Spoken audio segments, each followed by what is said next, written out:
ဒါနဲ့နေစမ်းမောင် ဗျာ မင်းနာမည်ဘယ်လိုခေါ်တော့ ပြောနေ အေး အဲ့ကြောင့်ပြောနည်းနည်းရှိတယ် ဘာလို့လဲ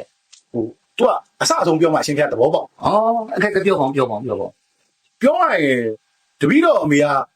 တပီတော့ရှိလို့ဥပြီးမွေးထား မင်းအမေရွှေလို့ဦးတာမပြောနဲ့လေမင်းနာမည်ပြောခိုင်းတာ ဒါမေးလေးဗျာရှင်ပြဘာလို့ဘယ်ကြွကြရှိဘူး ဘဲမှာကြောက်ကြမရှိဘူးဒါငါကြောင်း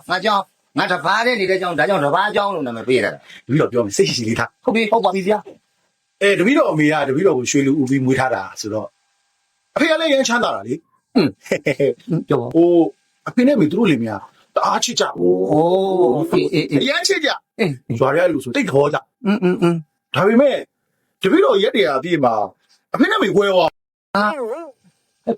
တရားချစ်ကြတာဆို ဟုတ်တယ်လေ ဘယ်နဲ့ရက်တရားမပြည့်ကနီးမကိုရရတယ်လို့ပဲ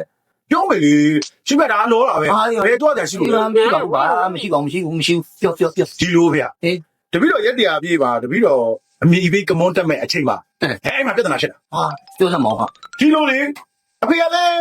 တူဦးသားလေးဆိုတော့သူ့နာမည်ပါချင်တာဗော ဩဒါပေါ့မနာပေါ့ အဲ့တော့အဖေကသူ့နာမည်လေးပါအောင်ဆိုပြီးနာမည်ပေးလိုက်တာ ပါတယ်လေ ခင်မျိုးတောင်းကြီးလှဟန်ဝင်းထွန်းအင်းမောင်စောထုံဆိုပြီးတော့တပီတော့နာမည် မင်းနာမည်ခေါ်ရင်ကအာယုံလုံးတော့စားပါမလားကွာ အဲ့လာကြောင့်လေအမေကလည်းတူဦးသားလေးအဲ့လောက်နာမည်ရှိပေးရင်အဆင်မပြေဘူး ဟာမှန်တယ်လေ သူကမွေးမိခင်ဆိုတော့သူ့နာမည်လေးပါချင်တာဗော နေအမေဆန္ဒမှန်တယ် ဟုတ်တယ်နော်ဗျာ ဟုတ်တယ် အဲ့တော့အမေကလည်းပေးတာဗော အေး အမေကလည်းသူ့နာမည်လေးပါအောင်လို့ဆိုပြီးတော့ခင်ရင်တောင်းဟန်လှမောင်ထုံးကိုဆိုပြီးတော့အမေကလည်းပြန်ပေးတယ် မင်းတို့အဖေနဲ့မင်းတို့အဖေပြောတဲ့နာမည်လားခေါ်ရင်ငါနေဆုံးကောအာယုံလုံးငတ်သွားလိမ့်မစားရမှာ